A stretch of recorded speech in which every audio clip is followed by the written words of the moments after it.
Hello everyone, this is Lam here. In today's Fuji Friday, I want to talk about the remote camera app by Fujifilm. This is a free app that you can download on your Apple device or Android device. It's usually pretty helpful, but unfortunately, it's also very basic. So this is one of the reasons why I want to talk about this topic. It's because I think this is one of the weakest points in the Fujifilm system. The remote camera app is just too basic, and I would really appreciate an update to this app. Once we look at this app, I will compare it to one of the other apps that I feel like is completely fleshed out, which is the Panasonic app. But before we get into all of that, let's go ahead and go through the setup of how to actually connect your X-H1 to your tablet. So let's go ahead and power on the camera. We're going to go ahead and hit the menu button. And then what we're going to do is we're going to go to the camera icon. We're going to select over, and then it's going to be on the second page. Once you see this up, you can go ahead and go to your tablet and connect up to your X-H1. Over on your mobile device, what you want to do is you want to go into your settings menu and you want to look for your Wi-Fi, let them pop up, and then you want to select your Fujifilm. Once you've done that, you can go ahead and go into your Fujifilm app and wait for it to connect.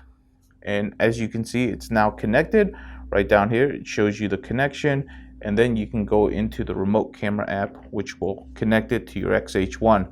It also works for a lot of the other X cameras, but in my particular case, I'm interested in demoing the X-H1. So let's go ahead, remove the lens cap here, and you can see right here, it starts relaying back the information on what it's seeing. Now, one of the interesting things that you'll see is that this is right now in focus, but I'm not able to change focus. One of the things that's really annoying about the app is that if you start off the camera app and your camera is in manual focus, you actually cannot shift focus.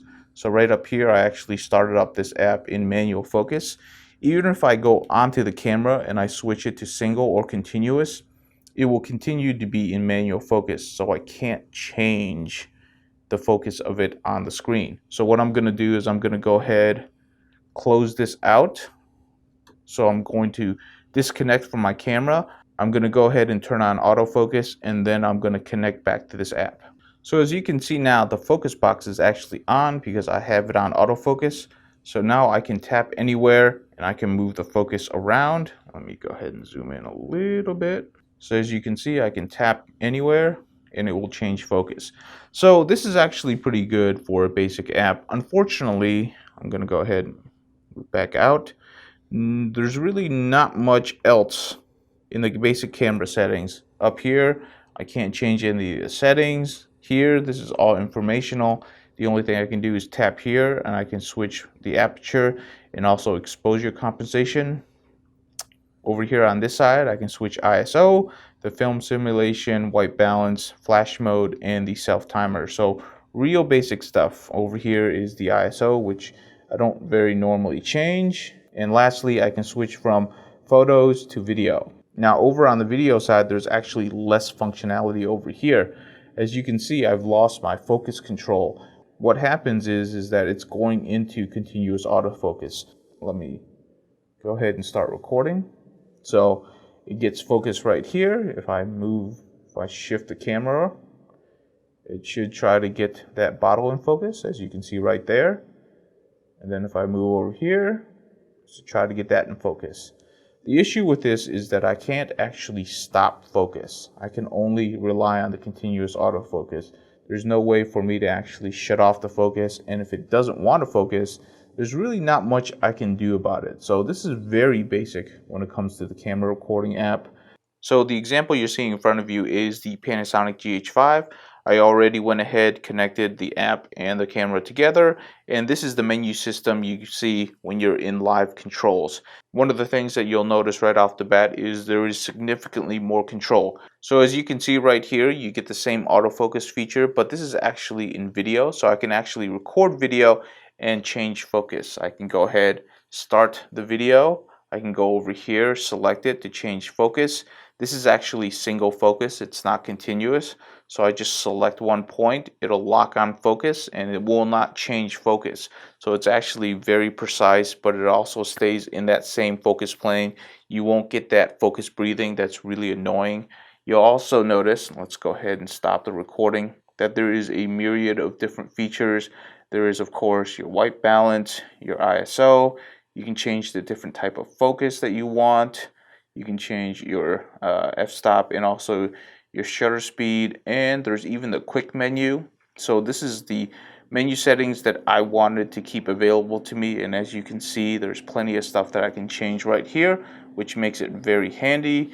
There's just all sorts of great features. Even if I go ahead and switch it to manual focus, so as you can see, I went over to manual focus, let the system catch up. I can still move this around and get focus, and I can tap to focus in on a specific thing. So even in manual focus, I can go ahead and grab focus before I start recording. This is a very robust system. It's a great app. And the reason why this is important is because when you're doing a camera shoot, you'll most likely have more than one camera with you.